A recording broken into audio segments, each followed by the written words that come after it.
National government has committed to absorbing some of the 43 billion rand e-toll debt, with Treasury set to cover 70% of that. The MEC for Finance in Gauteng, Mamabolo, revealed yesterday that the province will need to foot 12.9 billion rand of the e-toll bill. For more on this now, let's speak to the Executive Director for Accountability at OUTA, Advocate Stefanie Fick. A very good afternoon to you, Advocate. Welcome back to Daytime Update. So, the MEC has finally given us a figure as far as what Gauteng will have to pay. Do you think that figure is on par with what's owed? Because I know OUTA had raised questions previously with some of the calculations. That's correct. On the 26th of October, the Gauteng government indicated that the 3% they're going to contribute is 30% towards SANRAL's total debt, which was about 14 billion. And now, Gauteng is saying that the 30% of the GFIP debt is 12.9 billion. And this is what we are calling for, is a bit of transparency. Because if you look at what is available and look at SANRAL's financials, a lot of it doesn't make sense. Because they have said to us in 2012 that, that the GFIP cost them around 20 billion. They have received more than around 30 billion rands worth of government grants. And the question is, why did they not pay the money received from SANRAL or from Treasury? Why didn't they offset that against the GFIP debt? Are we talking about the 45 billion that is SANRAL's debt, or the 43 billion that is apparently the GFIP debt? And all of that just doesn't make sense. And then the question is, why should Gauteng pay anything at all? And by GFIP, you're referring, for viewers who may not be familiar with that language, to the Gauteng Freeway Improvement Project, right? When you look at these numbers and where we are, and you listen to some of what the MEC was saying yesterday in delivering the mini-budget, I don't know if you heard it differently, but there wasn't an outright statement made to say that there will never be any cost for Gauteng motorists, was there? Exactly, because what the message has been so far is that Gauteng will now fund this 30%, and they will go back to people in Gauteng to find out how they're going to fund it. What they can say, it is not going to be with e-tolls. But in order to, let's accept for this argument that you're going to pay 30% towards what debt? SANRAL's total debt? Why? Or is it only the GFIP debt? If it's only the GFIP, which is e-tolls, let's make it easy, because that is e-tolls.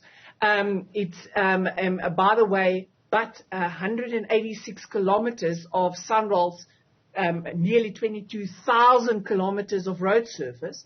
So it's not a big part of SANRAL's road surface, which are responsible for the maintenance, etc. So is it the e-toll debt, or is it SANRAL's whole debt? And then only can you calculate 30%. And then we also say that why is the GFIP debt, the e-toll debt, so high if they've already received some funds from the fiscus, and according to us should have paid that off? But can there be, and I asked this question to Wayne Duvenage shortly after the Finance Minister's mini-budget last month, can there be, do you think, at this point, a solution to this that does not include people who are road users paying a certain amount, whatever it may be? Because as things stand, the door to that remains open somewhat, it appears. It does remain open, it appears. I agree with you.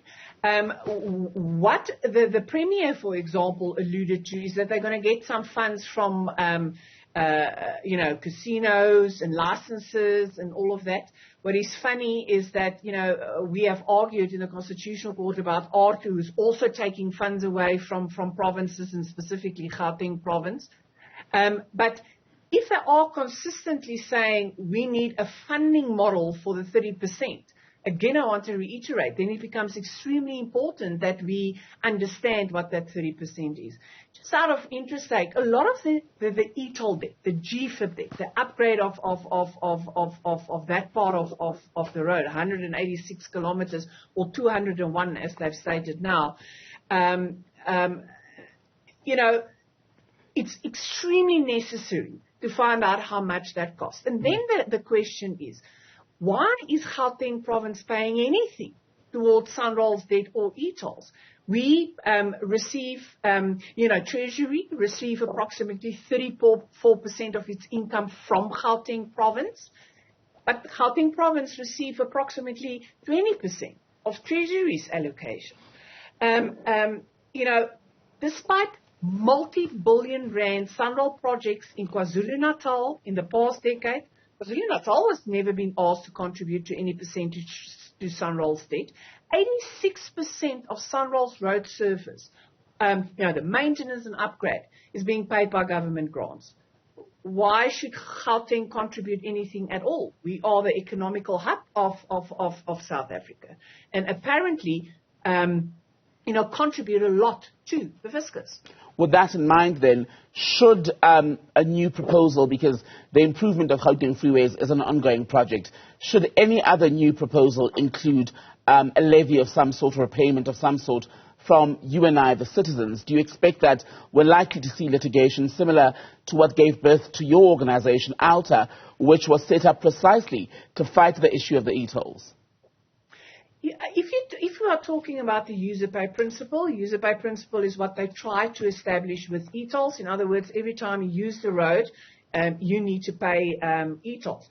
The user pay principle is not a bad idea. It just didn't work in Gauteng the way that it was implemented. I mean, the Treasury and OUTA will always disagree whether the user pay principle is the best funding model. We believe that there are different funding models, and one of the funding models are that SANRAL is legislatively responsible for the upgrade and maintenance of all the roads. Now, let's say you're talking about 22,000 kilometers of roads. The e-tolls were 1%. The traditional boom tolls, that is your track, your concessionaire. So track, if you go to Durban, you pay, it's the boom, is the boom tolls.